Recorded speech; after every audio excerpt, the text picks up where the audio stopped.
Dear students, good morning. Welcome to Epitome IAS. Today our question is explain the Mughal administrative system in the time of Akbar. మనం తెలుగులో చూసుకున్నట్టయితే అక్బర్ కాలంలోని మొఘల్ వ్యవస్థను వివరించండి. అక్బర్ కాలంలోని మొఘల్ పరిపాలన వ్యవస్థను వివరించండి. ఎస్, అయితే మీకు తెలుసమ్మా, మొఘల్స్ 1526 నుంచి 1857 వరకు పరిపాలించారు. ఫ్రమ్ 1526 టు 1857 రెండు దశలుగా పరిపాలించారు. మీకు తెలుసు, గ్రేటర్ మొఘల్స్ 1526 నుంచి 1707 వరకు, లేటర్ మొఘల్స్ 1707 నుంచి 1857 వరకు. So what is the importance of this date? 1707 Aurangzeb was died. So Aurangzeb was the last great Mughal ruler. తర్వాత వాళ్ళందరూ లేటర్ మొఘల్స్ కిందకు వస్తారు. ఎస్, ఇట్లా 300 ఏళ్లకు పైగా మొఘలులు భారతదేశాన్ని పరిపాలించారు, ఢిల్లీ సుల్తాన్ల తర్వాత. అయితే ఇక్కడ ముఖ్యంగా అడిగిన క్వశ్చన్ ఏంటంటే, Mughal administrative system in the time of Akbar. Akbar కాలంలోని మొఘల్ పరిపాలనా వ్యవస్థను వివరించండి. అయితే చూస్తే లైన్గా చూస్తే బాబర్, తర్వాత హుమయూన్, తర్వాత అక్బర్ కదా. ఇట్లా లైన్ ఇట్లా ఉంది. బాబర్ మీకు తెలుసు, మొఘల్ సామ్రాజ్య స్థాపకుడు భారతదేశంలో. అతను ఎప్పుడు యుద్ధాల్లోనూ మునుగు తెలిగేవాడు. మీరు తెలుసు, 1526 పానిపట్ వార్, 1527 కన్వా వార్, 1528 చాందేరి, 1529 గాగ్రా, 1530 ఈ వాజ్ డైడ్. సో ఇది మీకు ప్రిలిమ్స్ పాయింట్ ఆఫ్ వ్యూలో మీరు జస్ట్ ఇవి గుర్తుంచుకోవాలమ్మా. అంటే ప్రిలిమ్స్ రాశారు కాబట్టి ఒకసారి మీకు అవి రీకాల్ చేస్తున్నారు. ఇట్లా అక్బర్ ఎప్పుడు యుద్ధాల్లో మునుగు తేలుతున్న వల్ల అతని పరిపాలన మీద పెద్ద కాన్సన్ట్రేషన్ చేయలేకపోయాడు. 1530లో చనిపోయాడు. ఆ తర్వాత హుమయూన్ రాజ్యానికి వచ్చాడు. హుమయూన్కి అతను కూడా షేర్షాతో యుద్ధాలు, తర్వాత భారతదేశం వదిలి ఇరాన్ పారిపోవడం, ఇట్లా. సో వాళ్ళిద్దరికీ పరిపాలన వ్యవస్థని కట్టుదిట్టం చేసేంత సమయం వాళ్ళకి దొరకలేదు. ఒకరు యుద్ధాల్లో మునుగు తేలారు, ఇంకొకరు ఇరాన్ పారిపోయారు, మీకు తెలుసు. ఎస్, సో ఇంకా హుమయూన్ తర్వాత వచ్చింది అక్బరే. యాక్చువల్లీ అక్బరు సంకల్పించి రూపొందించినటువంటిది ఏంటంటే ఈ మొఘల్ అడ్మినిస్ట్రేటివ్ సిస్టమా. ఇది అతని ఆలోచనలో నుంచి వచ్చినటువంటి ఒక గొప్ప థాట్ ఇది. Yes, right on the point. Akbar సంకల్పించి రూపొందించాడు ఈ మొఘల్ పరిపాలనా సిస్టమ్ అడ్మినిస్ట్రేషన్. అక్బర్ సంకల్పించి మొఘల్ పరిపాలనా వ్యవస్థను సంకల్పించి రూపొందించిన వాడు అక్బర్. ఎస్, అందుకే క్వశ్చన్ కూడా చూసారా ఎట్లా ఉందో చూడండి. సో ఎగ్జామ్లో కూడా ఎట్లాంటి క్వశ్చన్లే, explain the Mughal administrative system in the time of Akbar. Akbar కాలంలోనే ఎందుకు అడిగారు? అది గట్టింగ్ మై పాయింట్ అమ్మా. ఎస్, అంటే అక్బర్ కాలంలో మొఘల్ అడ్మినిస్ట్రేటివ్ సిస్టమ్ ఎట్లా ఉందో ఆల్మోస్ట్ అంతా అట్టే ఉంటుంది, ఆల్మోస్ట్ ఆల్. కాకపోతే కొన్ని స్టేట్స్ పెరుగుంటాయి, అంతేగాని అక్బర్ కాలంలో 15 స్టేట్స్ ఉండేవి, షాజహాన్ కాలంలో 19 స్టేట్స్ అయ్యాయి, ఔరంగజేబు కాలంలో 21 స్టేట్స్ అయ్యాయి. అట్లా స్టేట్స్ కొంచెం పెరుగుండొచ్చు కానీ బట్ పరిపాలన వ్యవస్థ ఆల్మోస్ట్ ఆల్ ఎట్లా ఉంటుంది. It was started by Akbar. Yes, అతని బ్రెయిన్లో నుంచి వచ్చినటువంటి ఒక థాట్ అమ్మ. అయితే అక్బర్ కాలంలో ఫస్ట్ రూలర్ ఎట్లా ఉండేవాడు అంటే ఇతను నిరపేక్ష పాలకుడమ్మ. నిరపేక్ష పాలకుడు అంటే ఒక మాట చెప్పాలంటే అతని మాటే శాసనం. నిరపేక్ష పాలకుడు అంటే ఏంటంటే అతని మాటే శాసనం, అతను ఏం చెప్తే అదే. ఇతను ఓన్లీ లౌకిక పాలన యంత్రాంగానికి మాత్రమే అధిపతి కాదు, సర్వ సైన్యానికి కూడా. అంటే ఇతను నాట్ ఓన్లీ ఈ was a head of the administrative system but also in military department. సైన్యానికి కూడా, సర్వ సైన్యానికి కూడా. ఇతను లౌకిక పాలన యంత్రాంగానికి మాత్రమే అధిపతి కాదు, సర్వ సైన్యానికి కూడా. సర్వసైన్యం, head of the even military. Not only head of the administration but also head of the military. So then you can understand అమ్మా ఎట్లా మీకు అర్థమైందో. అతను ఒక డిక్టేటర్ లాగా ఉండేవాడు. రూలర్ ఎట్లా ఉండేవాడు? డిక్టేటర్, నిరపేక్ష పాలకుడు. అతను ఏం చెప్తే అదే మనకు నడిచేది. అయితే మనకి ఈ మొఘల్ అడ్మినిస్ట్రేషన్ దేన్ని పోలుందంటే టర్కో మంగోల్ ట్రెడిషన్ అమ్మ. Turco Mongol tradition, Mongol tradition, tradition, Turco Mongol tradition, Turco Mongol tradition. So దీన్ని మనకి మంగోల్ మరియు టర్కీ ఈ టర్కో మంగోల్ ట్రెడిషన్కి చెందినటువంటిది అడ్మినిస్ట్రేషన్ మనకి ఈ మొఘలుల కాలంలో మనకి కనిపిస్తుంది. అయితే అడ్మినిస్ట్రేషన్ హైలీ సెంట్రలైజ్డ్ అంటే ఎక్కువగా ఎక్కడ పవర్స్ ఉంటాయమ్మా? కేంద్రంలో కేంద్రీకృతమైంది. హైలీ సెంట్రలైజ్డ్ అంటే mostly power was under the control of king. Highly centralised and efficient administration, efficient administration,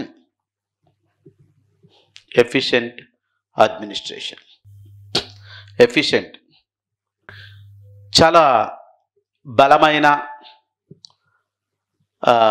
పరిపాలన కలుగు. అయితే మనకి ఈ మొఘలుల పరిపాలన ఢిల్లీ సుల్తానుల కాలం నాటి పరిపాలనలాగా లేదమ్మా. ఢిల్లీ సుల్తాన్ల కాలంలో పరిపాలన మనం చూసుకుంటే బేసిక్గా 2 విషయాల మీద ఆధారపడి ఉంటుంది. ఒకటి ఏంటంటే రాజ్యానికి రెవెన్యూ ఎట్లా రావాలి అంటే రెవెన్యూ విషయాల మీద కాన్సన్ట్రేషన్ ఉంటుంది ఫస్ట్. 2 రాజ్యం ప్రజలకు ఎట్లా శాంతి భద్రతలు కల్పించాలి. ఈ 2 విషయాలు. Are getting my point? ఒకటి రెవెన్యూ కలెక్షన్ ఎట్లా, 2 ప్రజలకు శాంతి భద్రతలు ఎట్లా. ఎక్కడ ఢిల్లీ సుల్తాన్. కానీ ఇక్కడ మనకి మొఘలుల కాలంలో అట్లా కాదమ్మా. కల్చరల్ స్టేట్ అంటే సాంస్కృతిక రాజ్యం, కల్చరల్ స్టేట్, సాంస్కృతిక రాజ్యం. అంటే ఇక్కడ చాలా విషయాలపైన ఇక్కడ ఫోకస్ ఉందమ్మా అడ్మినిస్ట్రేషన్లో. వ్యాపారం మీద ఫోకస్ ఉంది, పరిశ్రమల మీద ఫోకస్ ఉంది, నాణాల మీద ఫోకస్ ఉంది, రహదారుల మీద ఉంది, వైద్యశాలల మీద ఉంది, కళాశాలల మీద ఉంది, తర్వాత విద్యా సారస్వతాల మీద ఉంది. అంటే ఇది మొత్తం అన్నిటిపైన ఫోకస్ ఉంది. అంటే నాట్ ఓన్లీ రెవెన్యూ తీసుకోవడం, శాంతి భద్రతలు కల్పించడం మాత్రమే కాకుండా వ్యాపారం, పరిశ్రమలు, నాణాలు, రహదారులు, వైద్యశాలలు, కళాశాలలు, విద్యా సారస్వతాలు, ఇవన్నిట్లో మనం ఏమంటాం? కల్చరల్. ఇవన్నీ ఉంటే మనకేంటి? That is cultural state. Board చూడండి ఒకసారి. కల్చరల్ స్టేట్, సంస్కృతి రాజ్యం అంటాం మనం. Are you getting my point అమ్మా? సో ఈ పాయింట్ మీకు అర్థమైంది. The difference between the Delhi sultanate administration and Akbar administration or Mughal administration. Yes. అయితే మనకి ఈ మొఘలుల కాలంలో మనం పర్టికులర్గా ఇక్కడ అక్బర్ కాలంలో చూసుకుంటే Kingdom, Mughal Kingdom. So Kingdom మొత్తం 15 సుబాస్, 15 స్టేట్స్గా డివైడ్ అయిందమ్మా. 15 సుబాస్ స్టేట్స్. సుబా అంటే స్టేట్, రాష్ట్రాలు. 15 సుబాస్, 15 స్టేట్స్. అంటే అక్బర్ కాలంలో 15 స్టేట్స్ ఉండేవమ్మా. పక్కన చిన్న ఇన్ఫర్మేషన్ మీకు ఇస్తాను తర్వాత. ఇప్పుడు షాజహాన్ కాలంలో 15కి ఇంకొక 4 తోడయ్యాయి, 19. ఔరంగజేబు కాలంలో 19కి 2 తోడైంది, 21. ఎప్పుడైనా కావాలంటే వాడుకోండి ఇన్ఫర్మేషన్, అట్లా ఎగ్జామ్లు ఎక్కడ అవసరం అయితే. ఈ ఔరంగజేబు కాలంలో ఈ 2 ఏంటంటే మన డక్కన్లో ఉండే బీజాపూర్ అండ్ గోల్కొండ అమ్మ. బీజాపూర్ మన హైదరాబాద్లో ఉండే గోల్కొండ, ఈ 2 స్టేట్స్. ఎస్, మీరు ఫిలిమ్స్లో చదివారు అది. ఓకేనా? Yes, coming to the point. Akbar కాలంలో 15 సుబాస్, 15 స్టేట్స్ ఉండేవి. ఈ స్టేట్స్ మళ్ళీ సర్కార్స్గా డివైడ్ అయ్యామ్మా. సర్కార్స్ అంటే డిస్ట్రిక్ట్స్.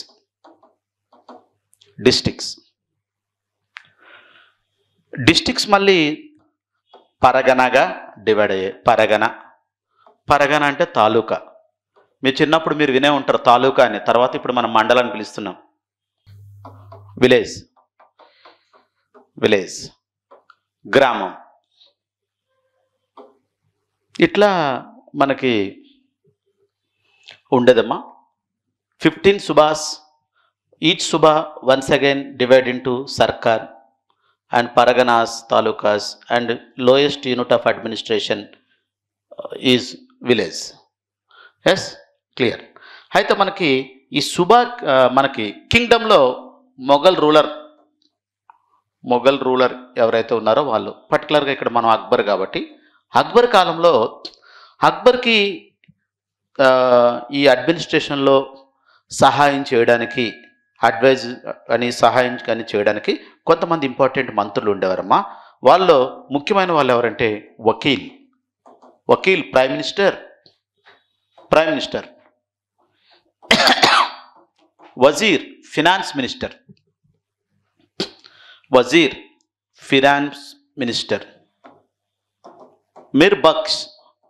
మీర్ bakhshi military commander, mir bakhsh military commander, mir sadr religious head, మతాధిపతి. సో చాలామంది ఉన్నారమ్మా, అందరూ అవసరం లేదు, ముఖ్యమైన వాళ్ళు వీళ్ళు: vakil prime minister, wazir finance minister, mir bakhsh and mir sadr. ఒక్కొక్కప్పుడు ఈ వజీరే ప్రైమ్ మినిస్టర్ అండ్ ఫైనాన్స్ మినిస్టర్గా కూడా చేసేవాడు. ఏమ్మా clear? Vakil prime minister, wazir finance minister, mir bakhshi military commander సైన్యాధిపతి, మీర్ సదర్ రిలీజియస్ హెడ్ మతాధిపతి. వీళ్ళు చాలా ఇంపార్టెంట్ అమ్మా. చాలా మినిస్టర్స్ ఉన్నారు, కానీ మనకి ఇంపార్టెంట్ ఎవరు అంటే వీళ్ళు నలుగురు. Next come to the point. So పరిపాలనని చాలా సుభిక్షంగా, శాంతియుతంగా, సుస్థిరంగా ఇవ్వడం కోసం ఏం చేశారు? పరిపాలన ఈజీ అవ్వడం కోసం కింగ్డమ్ని 15 రాష్ట్రాలుగా డివైడ్ చేశారు.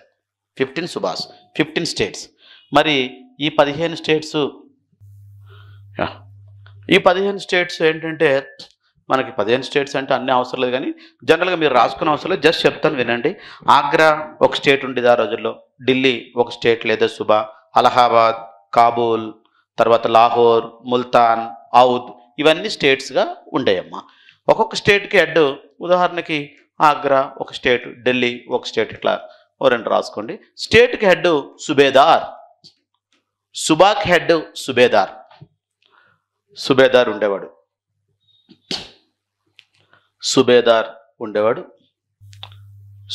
ఉండేవాడు.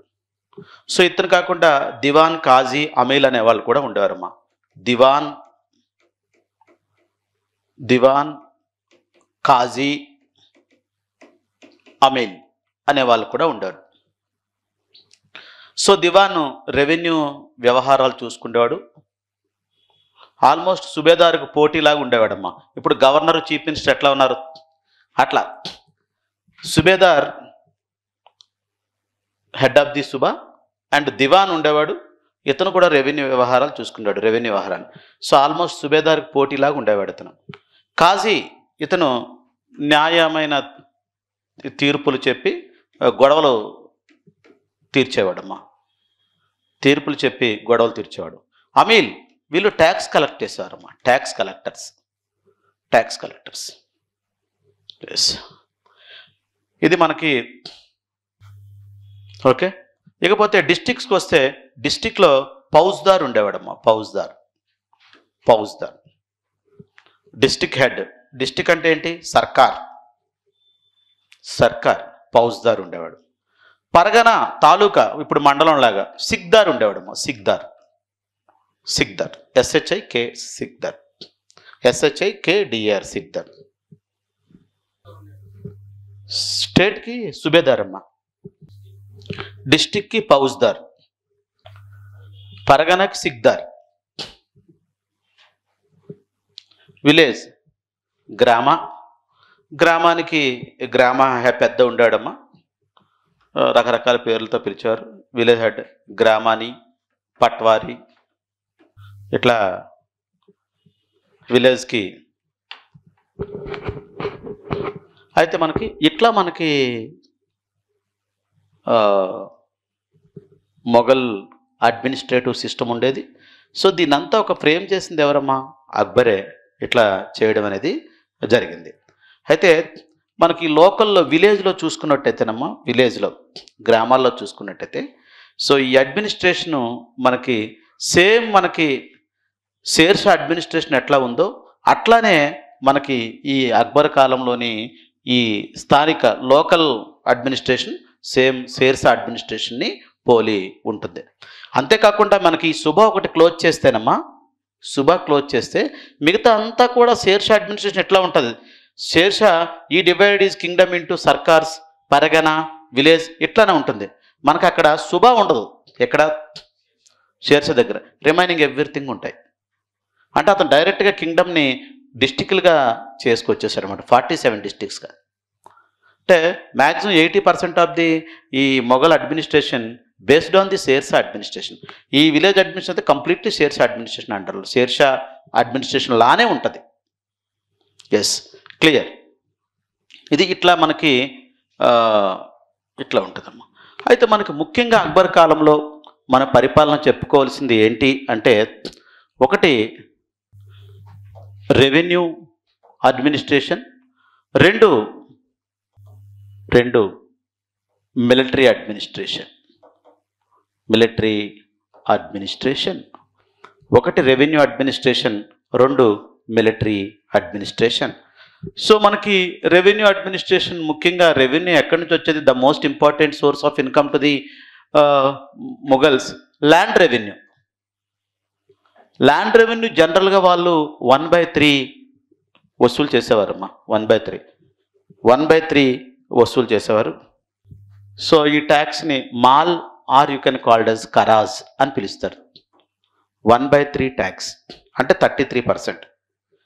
గ్రాస్ ప్రొడ్యూస్లో స్థూల ఉత్పత్తిలో 1/3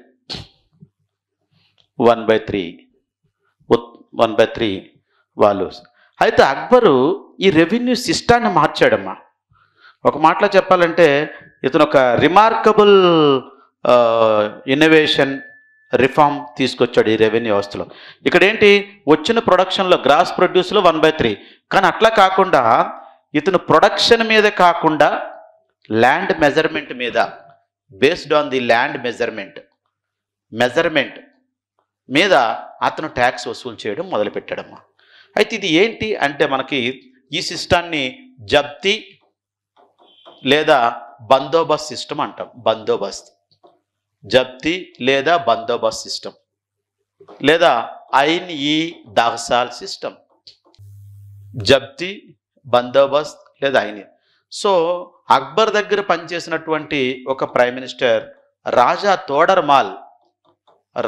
తోడర్మాల్ ఈ సిస్టాన్ని ఇంట్రడ్యూస్ చేశాడమ్మా. The new land revenue system, that is zabti or bandobast or ain i dahsala system. Dahsala అంటే 10 years.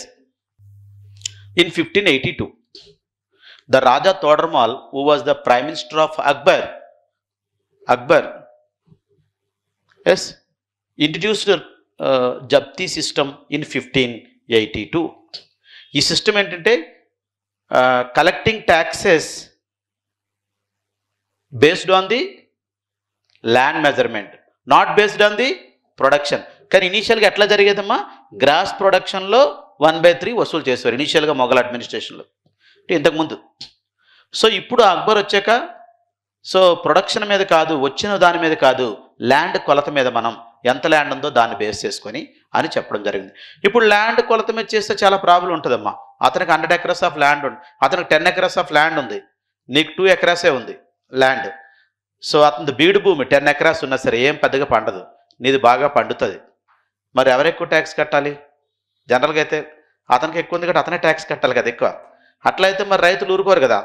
కాబట్టి అట్లా కాదు, ల్యాండ్ మెజర్మెంట్ చేసి, ఓకేనా, అక్కడ ల్యాండ్లో క్రాప్ వేసేది, ఏదో క్రాప్ అంటే పంట వేసేటప్పుడు ఒక పంటకి ఇంకొక పంటకి మధ్య గ్యాప్ బేస్ మీద మనం ట్యాక్స్ వేస్తామన్నమాట. అంటే గ్యాప్ ఎక్కువ తీసుకుంటున్నాం అంటే ఏంటి, అది బీడు భూమి అని. ప్రతి సంవత్సరం పంట పండుతుంది అనుకోమా, అది వెరీ ఫెర్టైల్ ల్యాండ్, అక్కడ ట్యాక్స్ ఎక్కువ ఉంటుంది. అట్లా కాదు, 2 ఏళ్ళకి ఒకసారి వేస్తే అది కొంచెం అంత ఫెర్టైల్ కాదు, దాంట్లో కొంచెం ట్యాక్స్ తగ్గుద్ది. అదే 3-4 ఏళ్ళకైతే ఇంకా తగ్గుద్ది, అది 5 ఏళ్ళకైతే ఇంకా తగ్గుద్ది, అట్లా అనమాట. లేదంటే 10 ఎకరాలకి ఎక్కువ పడుతుంది కదా, ఆబ్వియస్లీ అది బీడు భూమి అయినా పడుతుంది. కానీ ఇక్కడ అట్లా కాదు. ఇతను ఏం చేశాడు, సో ల్యాండ్ని కొలిచి ల్యాండ్ని కొలవడానికి ఇలాహీ గజ్ అనే ఒక ఇన్స్ట్రుమెంట్ వాడారమ్మా. ఇలాహీ గజ్ అనే ఒక ఇన్స్ట్రుమెంట్, కొలబద్ద. Ilahi ILAHGZ, ilahi gaz. Yes. So ల్యాండ్ని కొలిచిన ల్యాండ్ని క్లాసిఫైడ్ చేశారమ్మా, తరగతులుగా విభజించారు, 4 తరగతులుగా. Agriculture land was classified into 4 types or 4 categories. Yes, based on the crop gap.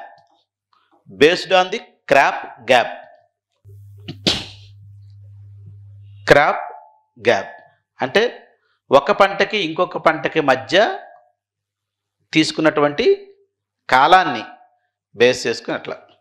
ఎక్కువ తీసుకుంటున్నాం అంటే ఎక్కువ బీడు భూమి అని. ఎస్, దాన్ని బట్టి interval between 2 crops or crops. Yes.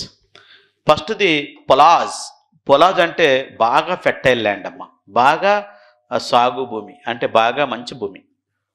రెండోది పరౌటి, మూడవది చచ్చర్, నాలుగవది బంజర్. ఇలా 4 రకాలుగా చేశారు. పొలాజ్లో ప్రతి సంవత్సరం పండుద్దమ్మా, అంటే జీరో క్రాప్ గ్యాప్ అంటే ఎటువంటి గ్యాప్ ఉండదు, ఎవ్రీ ఇయర్ పంట పండుతుంది. క్రాప్ గ్యాప్ ఎంత? 0. అంటే ఏం గ్యాప్ ఏమో వేస్తూనే ఉంటాం కాబట్టి 0. పరౌటి, ఇందులో 1-2 ఏళ్ళు గ్యాప్ ఇచ్చేస్తాము. చచ్చర్లో 3-4 ఏళ్ళు గ్యాప్ ఇచ్చి మళ్ళీ పంట వేస్తాం. బంజర్లో 5 ఏళ్ళు లేదా అంతకంటే ఎక్కువ గ్యాప్ ఇచ్చి పంట వేస్తాం. ఇప్పుడు అతనికి 10 ఎకరాలు ఉందని చెప్పాం, మీకు 2 ఎకరాలు ఉందని చెప్పాం. ఇప్పుడు అతను 10 ఎకరాలు బంజర్లో వచ్చిందనుకోండి, పండదంటే బంజర్లో వస్తుంది, అప్పుడు అతను చాలా తక్కువ ట్యాక్స్ ఉంటుంది, మీకు ఎక్కువ ట్యాక్స్ ఉంటుంది, రెండైనా. అట్లా అర్థమైందా? సో ఇట్లా గ్యాప్ తీసుకోకపోతే ఏమవుద్ది, ఎవరికైతే ఎక్కువ ల్యాండ్స్ ఉన్నాయో వాళ్ళకి ఎక్కువ పడిపోద్ది. అది బంజర్ భూమి అయినా లేకపోతే పొలాజ్ అయినా ఫెర్టైల్ ల్యాండ్ అయినా అది గట్టిమైపోయింది. అందుకోసమే ఇలా డివిజన్ చేశారన్నమాట, బేస్డ్ ఆన్ దిస్ డివిజన్ అట్లా. సో ఇక్కడ కూడా అక్బర్ ఏంటమ్మా 1/3, ఇందులో 1/3 తీసుకుంటాడు. ఇక్కడ పండిన దాంట్లో 1/3. ఇనీషియల్గా ఏం చేశారంటమ్మా, ప్రతి ఇయరు దీన్ని డిసైడ్ చేసేవారు ఎంత ట్యాక్స్ అని చెప్పి.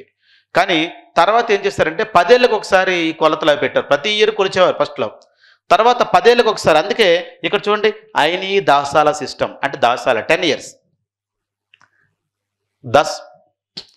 దాసాల సిస్టమ్ 10 ఏళ్ళు. మొదట్లో ప్రతి ఇయర్ కొలిచి నిర్ణయించేవారమ్మ రేటు. కానీ ఇప్పుడు తర్వాత ఏం చేశారు, 10 ఏళ్ళకి ఒకసారి కొలవడం మొదలుపెట్టారు. అది గట్టిగా మై పాయింట్. ఇంకెందుకంటే ఆల్రెడీ ఒకసారి కొలిచారు, అక్బర్ 50 ఏళ్ళు పరిపాలించాడు, 10 ఏళ్ళకి ఒకసారి చాలని, ప్రతి సంవత్సరం ఎందుకని. ఓకేనా? అయితే మనకి ఈ రైతులు ఎవరైతే ఉన్నారో వాళ్ళు క్యాష్ రూపంలో అయినా ఇవ్వచ్చు, లేకపోతే కైండ్ వస్తువు రూపంలోనే ఇవ్వచ్చు. మరి రాసుకోండి, ట్యాక్స్ ఎట్లా పే అంటే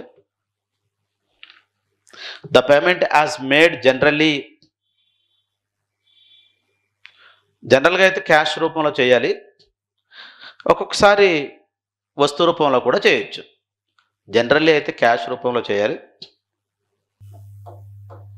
దస్తూర్ ఈ అమల్ అనే ఒక రిజిస్ట్రేషన్ ఉండేదమ్మా. దస్తూర్ ఈ అమల్ అనే ఒక రిజిస్ట్రేషన్ ఉండేది. ఇది క్రాప్స్ గురించి, దాని క్యాష్ వాల్యూ గురించి చెప్తుందమ్మా. దస్తూర్ ఈ అమల్ క్రాప్స్ గురించి, అక్కడ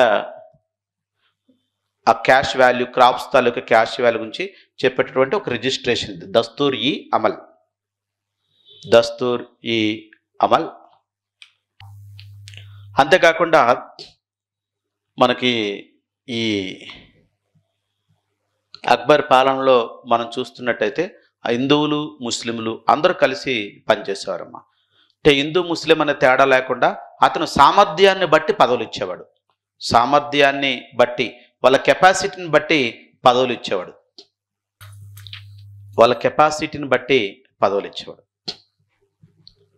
ఇది మనకి రెవెన్యూ సిస్టమ్. నెక్స్ట్ మిలిటరీ అడ్మినిస్ట్రేషన్లో మనం చెప్పుకోవాల్సింది ఏంటంటే ముఖ్యంగా మన్సబ్దారీ సిస్టమ్.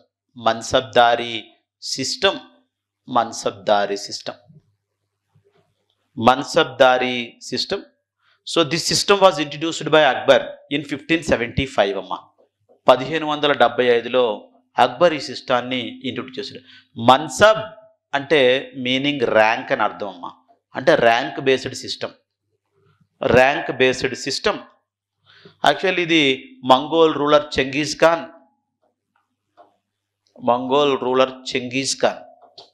అక్కడి నుంచి తీసుకోవడం జరిగింది. ఇది మంగోల్ రూలర్ చెంగీజ్ ఖాన్.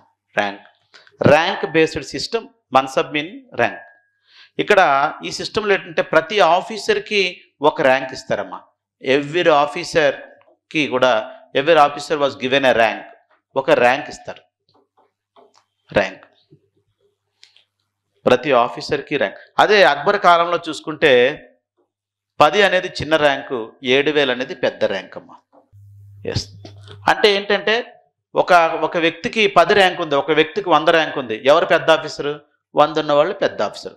100 కంటే 1000 పెద్దది, 1000 కంటే అట్లా.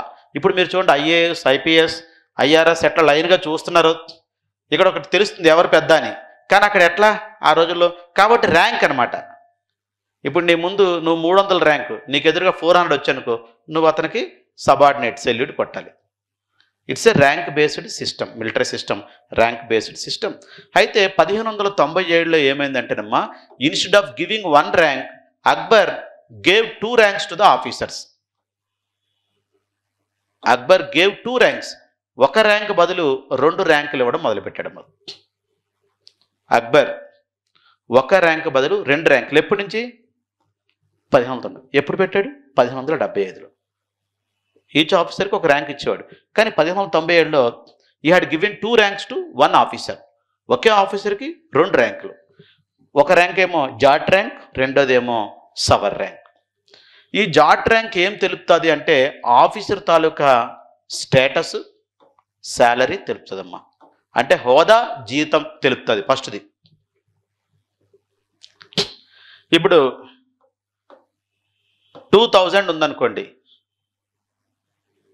2000/2000 అని ఉందనుకోమ్మా. ఇట్లా ఉంది ఒక ఆఫీసర్ ర్యాంక్. ఈ 2000 అనేది ఫస్ట్దమ్మా, జాట్ ర్యాంక్. దీది ఏం తెలుపుతుందంటే అతని తాలూకా స్టేటస్, హోదా, అతని జీతం, శాలరీ. ఓకేనా? రెండవది చూడండి, ఇక్కడ ఇంకో 2000 ఉంది చూసారా, ఇది సవర్ ర్యాంక్. అంటే ఈ ఆఫీసరు, మిలిటరీ ఆఫీసరు ఎన్ని ట్రూప్స్ మెయింటైన్ చేయాలి అని చెప్తుందమ్మా. ఎన్ని ట్రూప్స్ మెయింటైన్ చేయాలి. అయితే మీకు తెలుసు, మనకు మొఘలుల కాలంలో ముఖ్యంగా ఇన్ఫాంట్రీ అంటే కాల్బలం, ఇన్ఫాంట్రీ. తర్వాత ఆర్టిలరీ అంటే ఫిరంగి దళం, ఆర్టిలరీ ఫిరంగి దళం. తర్వాత ఎలిఫాంట్రీ అంటే గజబలం, ఏనుగులు. తర్వాత మనకి క్యావెలరీ అంటే అశ్వబలం అంటే గుర్రాలు. అన్నిట్లో మోస్ట్ ఇంపార్టెంట్ ఏంటమ్మా, మనం చెప్పుకున్నాం అశ్వబల. రాజ్యానికి ముఖ్యంగా గుర్రాలు. సో ఇక్కడ ఈ సవర్ ర్యాంక్ అంటే ఎన్ని గుర్రాలను మెయింటైన్ చెయ్యాలి ఒక మిలిటరీ ఆఫీసర్ అని ఇక్కడ ఉంటుందమ్మా.